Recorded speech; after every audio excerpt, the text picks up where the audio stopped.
Колеги, Dear colleagues, welcome to the UCMC. It's my pleasure to invite to the microphone Colonel Andriy Lysenko, Presidential Administration spokesperson on ATO-related issues.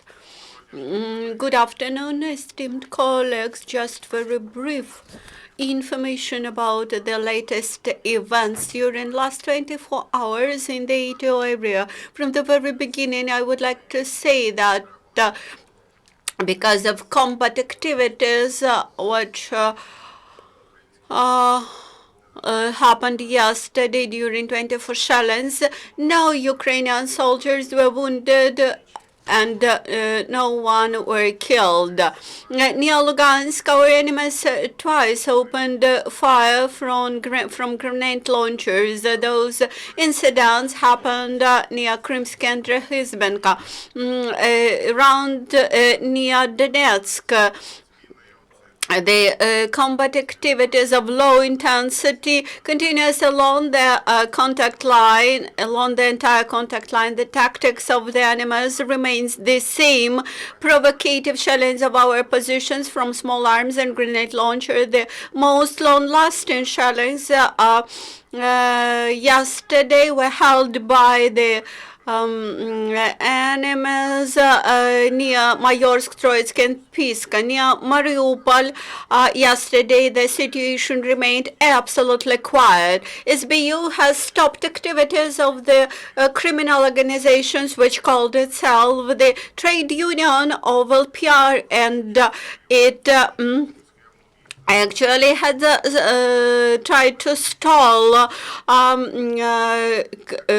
trade union contributions from people from government-controlled territories. All these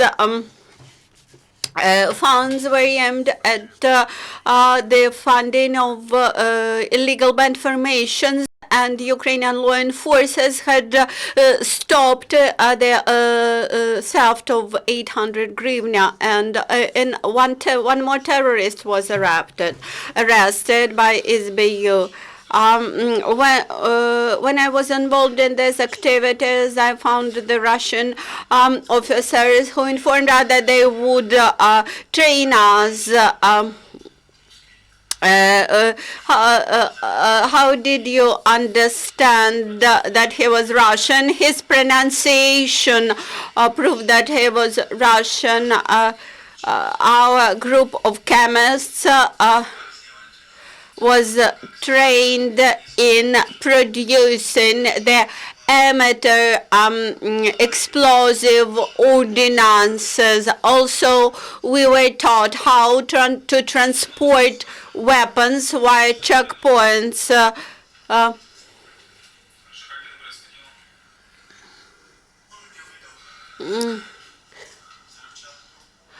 What did he do then? He gave to me the explosive material, then a machine gun, RPR-26,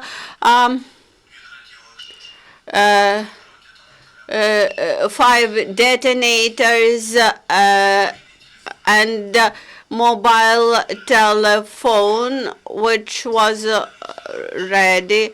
Then he called to me and informed me whom to kill, the detail, whom to terrify and intimidate. And he informed me that that person was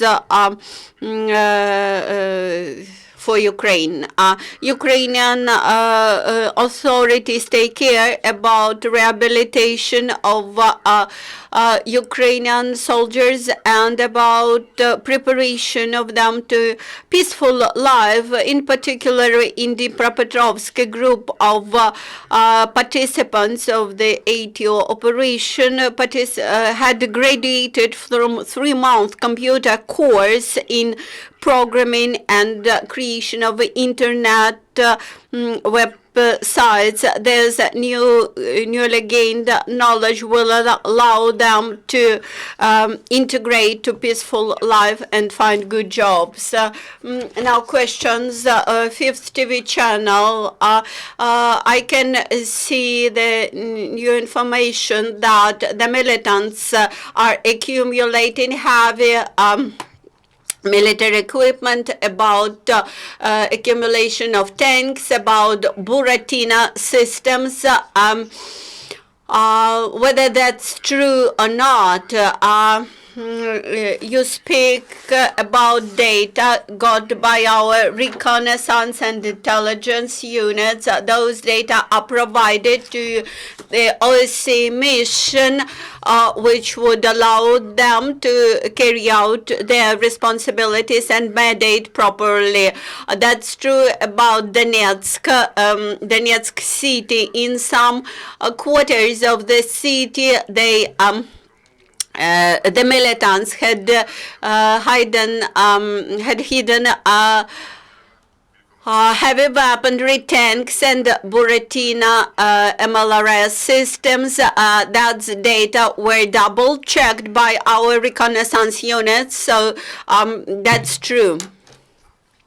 Any further questions? Would you please name yourself? Vitaly Shkolny, RTVI TV channel. Mr. Canal, you mentioned the provocative tactics. What are any explanations of our military command? Why the militants have concentrated their attention on Donetsk direction and on the territory around Donetsk? The Donetsk region remains the hot spot because the delineation line goes not far from Donetsk, and that's why, which is a big city, and it's very easy to hide heavy weaponry in city quarters, and also to have big storages of ammunition there. It's easy to fill this machinery with fuel. Near Lugansk, the situation had remained quiet by tomorrow. Near Mariupol, we also experienced some provocations of lower intensity than in Donetsk, and all this clearly demonstrates that the proximity of military storages, the storages of ammunition, the petrol stations, and good infrastructure. Mospina training field, which is close to Donetsk and which they very actively use, it all contributes to the provocative actions organized by the militants. Thank you very much for your answer. Any further questions? Since there are no further questions, thank you, Mr. Kennel. And with this, we finish our press briefing and working day. Also,